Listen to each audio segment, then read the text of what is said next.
Sir, ನಾವು star ಇಂಡಸ್ಟ್ರಿಗೆ ಬಂದಾಗ ಇಲ್ಲಿ ಕೃಷಿಗಾಗಿ ಸಾಕಷ್ಟು ಯಂತ್ರೋಪಕರಣಗಳನ್ನು ನಾವು ನೋಡಿದ್ವಿ. ಅದರಲ್ಲಿ ನಮಗೆ ಬಹಳ ಮುಖ್ಯವಾಗಿ ಕಂಡಿದ್ದೇನೆಂದರೆ, ಒಂದು ಚಾಲಿ ಅಡಿಕೆ ಸಿಪ್ಪೆ ಸುಲಿಯೋ ಯಂತ್ರ, ಇನ್ನೊಂದೇನೆಂದರೆ ತೆಂಗಿನ ಸಿಪ್ಪೆ ಸುಲಿಯೋ ಯಂತ್ರ. ಸರ್, ಇವಾಗ ತೆಂಗಿನ ಸಿಪ್ಪೆ ಸುಲಿಯೋ ಯಂತ್ರದ ಬಗ್ಗೆ ಮಾಹಿತಿ ಕೊಡಿ ಸರ್ ನಮಗೆ. ಸರ್, ಈಗ ಮೊದಲನೇದಾಗಿ ಕೇಳೋದಾದ್ರೆ, ಮೊದಲು ಸಾಂಪ್ರದಾಯಿಕವಾಗಿ ಈ ತೆಂಗಿನ ಸಿಪ್ಪೆಯನ್ನು ಕೈಯಿಂದನೇ ಸುಲಿತಿದ್ರು ಅಥವಾ ಒಂದು ಚಾಕು ಇರ್ತಿತ್ತು, ಆ ಚಾಕುಗೆ ಹಚ್ಚಿ ಸುಲಿತಾ ಇದ್ರು.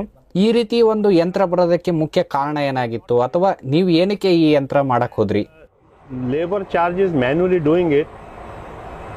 Capacity is low, production capacity is low. Machine capacity is 600 to 700 coconuts per hour. ಈ ಯಂತ್ರವನ್ನ ಮಾಡುವ ಮುಖ್ಯ ಉದ್ದೇಶ ಏನಾಗಿತ್ತಂದ್ರೆ, ಒಂದು ಆಳುಗಳ ಸಮಸ್ಯೆ. ಸರಿಯಾದ ಸಮಯಕ್ಕೆ ಸಿಗ್ತಾರೋ ಇಲ್ವೋ ಅನ್ನೋದು ಕೂಡ ಗೊತ್ತಿಲ್ಲ. ಸಿಕ್ಕರೆ ದಿನದಲ್ಲಿ ಎಷ್ಟು ತೆಂಗಿನ ಸಿಪ್ಪೆ ಸುಲಿತಾರೋ ಅನ್ನೋದು ಕೂಡ ಗೊತ್ತಿಲ್ಲ. ಕೈಯಿಂದ ಈ ಒಂದು ತೆಂಗಿನಕಾಯಿ ಸಿಪ್ಪೆ ಸುಲಿಯೋದಕ್ಕೂ ಯಂತ್ರಕ್ಕೂ ನಾವು ಹೋಲಿಕೆ ಮಾಡಿದಾಗ 3 HP ಈ ಯಂತ್ರವು ಗಂಟೆಗೆ 600 ರಿಂದ 700 ತೆಂಗಿನಕಾಯಿ ಸಿಪ್ಪೆಯನ್ನ ಸುಲಿಯುತ್ತೆ. ಅದು ಒಬ್ಬ ಆಳಿಂದ ಸಾಧ್ಯ ಇಲ್ಲ. ಮತ್ತೆ ಈ ಯಂತ್ರ ಗಂಟೆಗೆ 2 ರಿಂದ 2.5 ಯೂನಿಟ್ ಕರೆಂಟ್ ಬಳಸಿಕೊಳ್ಳುತ್ತೆ. 1 ಯೂನಿಟ್ಗೆ 6 ರಿಂದ 7 ರೂಪಾಯಿ ಅಂತ ನೀವು ಲೆಕ್ಕ ಮಾಡೋದಾದ್ರೂ ಗಂಟೆಗೆ 15 ರೂಪಾಯಿ ಇದಕ್ಕೆ ಖರ್ಚಾಗತ್ತೆ ಅಷ್ಟೇ. ಈ ಯಂತ್ರವನ್ನ ಬಳಸೋದಕ್ಕೆ 2 ಆಳುಗಳು ಸಾಕು. ಒಬ್ರು ಒಂದ್ ಕಡೆಯಿಂದ ನಿಂತು ತೆಂಗಿನಕಾಯಿಯನ್ನ ಹಾಕ್ಬೇಕಾಗತ್ತೆ, ಇನ್ನೊಬ್ರು ತೆಂಗಿನಕಾಯಿಯನ್ನ ಅದನ್ನ ಸಂಗ್ರಹಣೆ ಮಾಡೋದಕ್ಕಿದ್ರೆ ಸಾಕು. ನನಗ್ ಗೊತ್ತಿರೋ ಹಾಗೆ ಒಂದು ಆಳು ಒಂದು ತೆಂಗಿನಕಾಯಿಯ ಸಿಪ್ಪೆಯನ್ನ ಸುಲಿತಾನ ಅಂತ ಹೇಳಿದ್ರೆ 75 ಪೈಸೆಯಿಂದ 1 ರೂಪಾಯಿ ಅದಕ್ಕೆ ಖರ್ಚಾಗತ್ತೆ. ಅದೇ ಈ ಯಂತ್ರದಲ್ಲಿ ಒಂದು ತೆಂಗಿನಕಾಯಿಯ ಸಿಪ್ಪೆಯನ್ನ ನಾವು ಹೋಲಿಕೆ ಮಾಡಿದಾಗ 25 ಪೈಸೆಗಿನ ಕಡಿಮೆ ಬರುತ್ತೆ ಖರ್ಚು. Maximum we can save also time sir. You can save time. ಈ ಒಂದು ಯಂತ್ರವನ್ನ ಜನರೇಟರ್ ಮುಖಾಂತರ ಚಾಲನೆ ಮಾಡಬಹುದಾ? Single phase motor. ಹೌದು, ಈ ಯಂತ್ರವನ್ನ ನೀವು ಜನರೇಟರ್ ಮುಖಾಂತರ ಆಪರೇಟ್ ಮಾಡಬಹುದು ಆರಾಮಾಗಿ. ಸಿಂಗಲ್ ಫೇಸ್ ಮತ್ತು 3 ಫೇಸ್ ಎರಡೂ ಇದಕ್ಕೆ ಆಪ್ಷನ್ ಇದೆ. ನೀವು ಯಾವ್ದು ಬೇಕಾದ್ರೂ ಬಳಕೆ ಮಾಡ್ಕೋಬಹುದು. ಸರ್, ನೀವು ಸೋಲಾರ್ ಅಲ್ಲಿ ಮಾಡೋದಾದ್ರೂ ಕೂಡ ಮಾಡಬಹುದಾ? Then we have to provide a DC motor to you. DC motor. ನಿಮ್ಗೆ ಹೈ ಕೆಪಾಸಿಟಿ DC ಮೋಟಾರ್ ಇರುವಂತ ಸೋಲಾರ್ ಮಾಡೋದಾದ್ರೆ ಈ ಒಂದು ಯಂತ್ರವನ್ನ ಆರಾಮಾಗಿ ಅದರಲ್ಲಿ ಚಾಲನೆ ಮಾಡಬಹುದು. ಸರ್, ಅದನ್ನೆಲ್ಲ ಕಸ್ಟಮೈಸ್ ಮಾಡಿ ನೀವು ಕೊಡ್ತೀರಾ? Can give. Okay. Now we are working on a bigger model also. ಹೌದು, ನಾವು ಖರೀದಿ ಮಾಡುವವರ ಅನುಕೂಲದ ಮೇರೆಗೆ ಕೆಲವೊಂದು ಯಂತ್ರಗಳನ್ನ ಕಸ್ಟಮೈಸ್ ಮಾಡಿ ಕೂಡ ನಾವು ಅವರಿಗೆ ಕೊಡ್ತೀವಿ. ಈಗ ನಾವು ಇದೇ ಒಂದು ಯಂತ್ರದಲ್ಲಿ ಇನ್ನೂ ಒಂದು ಅಪ್ಗ್ರೇಡ್ ಮಾಡಿ 5 HP ತೆಂಗಿನ ಸಿಪ್ಪೆಯನ್ನ ಸುಲಿಯೋ ಯಂತ್ರವನ್ನ ಮಾಡ್ತಾ ಇದ್ದೇವೆ. ಅದ್ರ ಕೆಪಾಸಿಟಿ ಬಂದು 1000 ದಿಂದ 1200 ತೆಂಗಿನಕಾಯಿಯ ಸಿಪ್ಪೆಯನ್ನ 1 ಗಂಟೆಗೆ ಅದು ಸುಲಿಯುತ್ತೆ. ಆ ಯಂತ್ರವನ್ನ ಸ್ಪೆಷಲಿ ನಾವು ತಮಿಳುನಾಡಿನ ರೈತರಿಗೆ ಮಾಡ್ತಾ ಇದೀವಿ. ಏನಕ್ಕಂದ್ರೆ ಅಲ್ಲಿ ಈ ಒಂದು ತೆಂಗಿನಕಾಯಿಯ ಪ್ರದೇಶ ಅಲ್ಲಿ ಜಾಸ್ತಿ ಇದೆ, ಹಾಗಾಗಿ ಅವರಿಗೆ ಇದು ಬಹಳ ಉಪಯೋಗ ಆಗುತ್ತೆ. ನಮ್ಮ ಕರ್ನಾಟಕಕ್ಕೆ 600 ರಿಂದ 700 ತೆಂಗಿನಕಾಯಿಯ ಸಿಪ್ಪೆಯನ್ನ ಸುಲಿಯುವಂತ 1 ಗಂಟೆಗೆ ಇದು ಸಫಿಶಿಯಂಟ್ ಇದೆ. ಈಗಾಗಲೇ ಈ ಯಂತ್ರವನ್ನ ನಾವು ಹೊನ್ನಾವರ, ಉಡುಪಿ, ಕುಂದಾಪುರ, ತೆಂಗು ಬೆಳೆಯ ಪ್ರದೇಶ ಆಗಿರುವಂತ ತಿಪಟೂರು, ತುಮಕೂರು, ಅದಲ್ಲದೆ ಯಲ್ಲಾಪುರ, ಜೋಯಿಡಾ ಈ ಪ್ರದೇಶಗಳನ್ನೆಲ್ಲ ಈ ಯಂತ್ರಗಳನ್ನ ಆಗ್ಲೇ ತಗೊಂಡು ಹೋಗಿದ್ದಾರೆ ನಮ್ಮಿಂದ. ಈ ಯಂತ್ರವನ್ನ ಕೂಡ ನೀವು ಸಬ್ಸಿಡಿಯಲ್ಲಿ ತಗೋಬಹುದು. ಇದು ತೋಟಗಾರಿಕೆ ಇಲಾಖೆ ಅಂತ ಮಾನ್ಯತೆ ಪಡೆದಿದೆ. ಈಗಾಗಲೇ ಯಾರ್ಯಾರು ಈ ಯಂತ್ರಗಳನ್ನ ಬಳಕೆ ಮಾಡ್ತಿದ್ದಾರೆ ನಮ್ಮಿಂದ ತಗೊಂಡು, ಈಗಾಗಲೇ ನಾವು ಯಾರಿಗೆ ಯಂತ್ರಗಳನ್ನ ಕೊಟ್ಟಿದ್ದೇವೆ ಅವರು ಫೀಡ್ಬ್ಯಾಕ್ ಕೊಡ್ತಾರೆ ನಮ್ಗೆ. ಆ ಫೀಡ್ಬ್ಯಾಕ್ ಗಳನ್ನ ತಗೊಂಡು ನಾವು ಅವಾಗವಾಗ ಆ ಯಂತ್ರಗಳನ್ನ ಅಪ್ಡೇಟ್ ಮಾಡ್ತಾ ಇರ್ತೀವಿ. ಪ್ರದೇಶದಿಂದ ಪ್ರದೇಶಕ್ಕೆ ತೆಂಗಿನ ತಳಿಗಳಲ್ಲಿ ಸಾಕಷ್ಟು ವ್ಯತ್ಯಾಸ ಇದೆ. ಆಮೇಲೆ ರೈತರು ಕೂಡ ನಮ್ಮ ಯಂತ್ರವನ್ನ ಖರೀದಿ ಮಾಡಿದಾಗ ಅವ್ರಿಗೆ ಯಾವ ರೀತಿ ಬೇಕು ಆ ರೀತಿ ಡಿಮ್ಯಾಂಡ್ಗಳನ್ನ ಮಾಡ್ತಾರೆ. ನನ್ನ ಪ್ರಕಾರ ಬೆಸ್ಟ್ ಏನಂತಂದ್ರೆ, ನೀವು ಒಂದು ಸಲ ಹಸಿರುಕಾಯಿಯನ್ನ ಕಟಾವು ಮಾಡಿದಾಗ ಅದನ್ನ 15 ದಿನ ಒಣಗಕ್ಕೆ ಬಿಡಬೇಕು.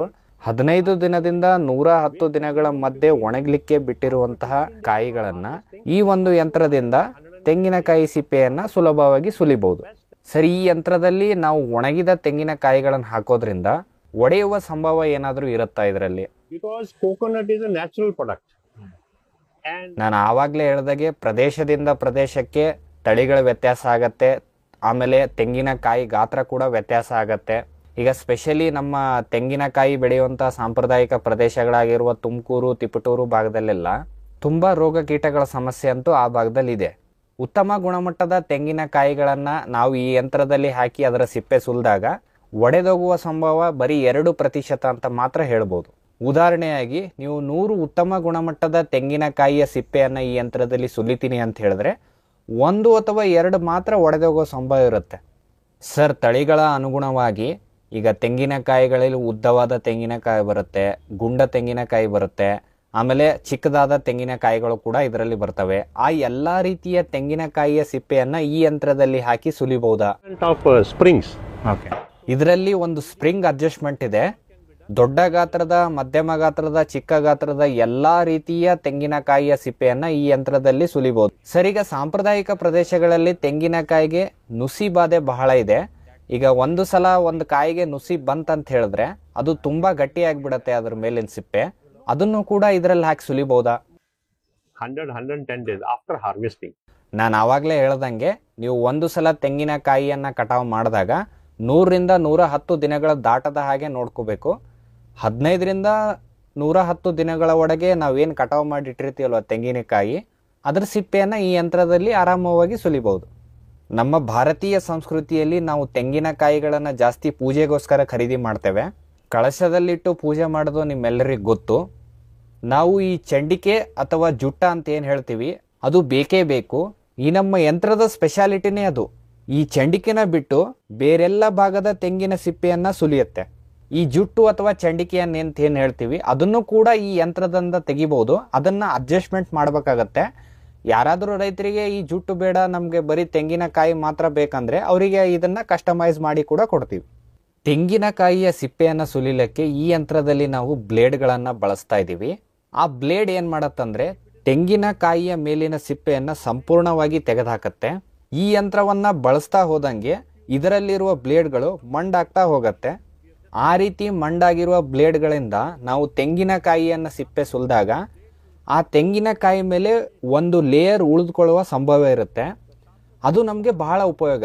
ಏನಕ್ಕಂದ್ರೆ ನಿಮ್ಗೆಲ್ಲ ಗೊತ್ತಿರಬಹುದು, ಈಗ ದಕ್ಷಿಣ ಭಾರತದಿಂದ ಉತ್ತರ ಭಾರತಕ್ಕೆ ತೆಂಗಿನಕಾಯಿಗಳನ್ನ ಸಾಗಾಣಿಕೆ ಮಾಡ್ಬೇಕಂದ್ರೆ ಅಂತ ಒಂದು ಸಾಗಾಣಿಕೆಯಲ್ಲಿ ಈ ಒಡೆದೋಗುವ ಸಂಭವ ಬಹಳ ಕಡಿಮೆ. ಏನಕ್ಕಂದ್ರೆ ಆ ಎಕ್ಸ್ಟ್ರಾ ಲೇಯರ್ ಅದಕ್ಕೆ ರಕ್ಷಣೆಯನ್ನ ಕೊಡತ್ತೆ. ಬ್ಲೇಡ್ಗಳು ಶಾರ್ಪ್ ಇದ್ದು ತೆಂಗಿನಕಾಯಿಯ ಸಿಪ್ಪೆಯನ್ನ ಅದು ಕ್ಲೀನಾಗಿ ಸುಲಿದ್ರೆ ಅದು ಒಡೆದೋಗುವ ಸಂಭವ ಬಹಳ ಇರುತ್ತೆ ಈ ಸಾಗಾಣಿಕೆಯಲ್ಲಿ.